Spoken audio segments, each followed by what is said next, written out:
A happy Hanukkah to everybody. I'd just like to bring together one of the ideas of Hanukkah, which is known as, of course, we light the candles, and it's the idea of the darkest time of the year, bringing light into the darkness. In fact, our sages tell us that when God created the world, the Kabbalistic concept, when God created the darkness in the world, the Hebrew word for darkness, which is choshech, is actually an acronym of three animals. The chet is for the word chamor, the shin is for the word shor, and the kaf is for the word kelev. These three animals are the donkey, the bull, and the dog. These animals represent spiritually the darkness that blocks light in this world. The donkey represents something from the word chamor, which is connected to the word for the physical, something which is lazy, something which is not about growing or moving. The bull, the shor, represents tremendous power, but it could be a bull in a china shop. It could be a dangerous power. And the dog represents something which is immoral, something that has no concept of boundaries or understanding what is a relationship. I mean, have you ever seen a little dog walking around with a wedding ring saying, woof, woof, no, sorry, married? So dogs represent this idea, which are completely opposite that which the Jewish people bring the light into this world. The Jewish people are told by God to be zealots in terms of activity, to constantly do, to constantly progress, to constantly build the world into a better place.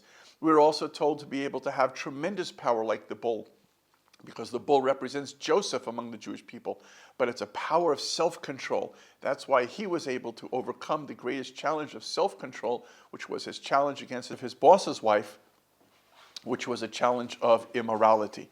This is symbolized not only in the concept of the darkness, which the actual sages say that Greece represented this darkness in creation, but this is the lesson of Abraham.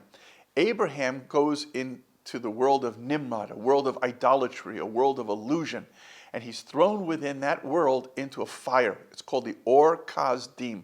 That fire, that Or, is the Or, which is like the light of the demons, called Shedim in Hebrew.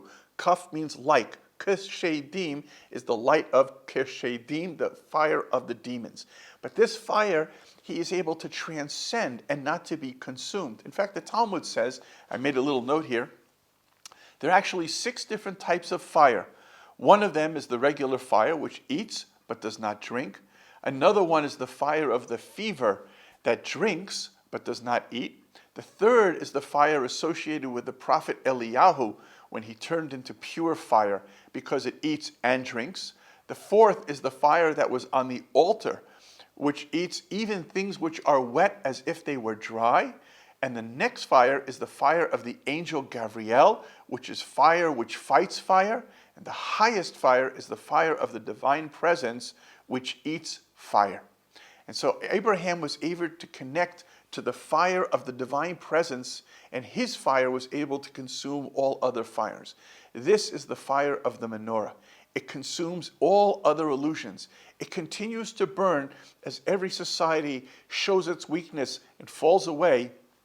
The wisdom of Torah continues to burn brightly. Hanukkah Sameach.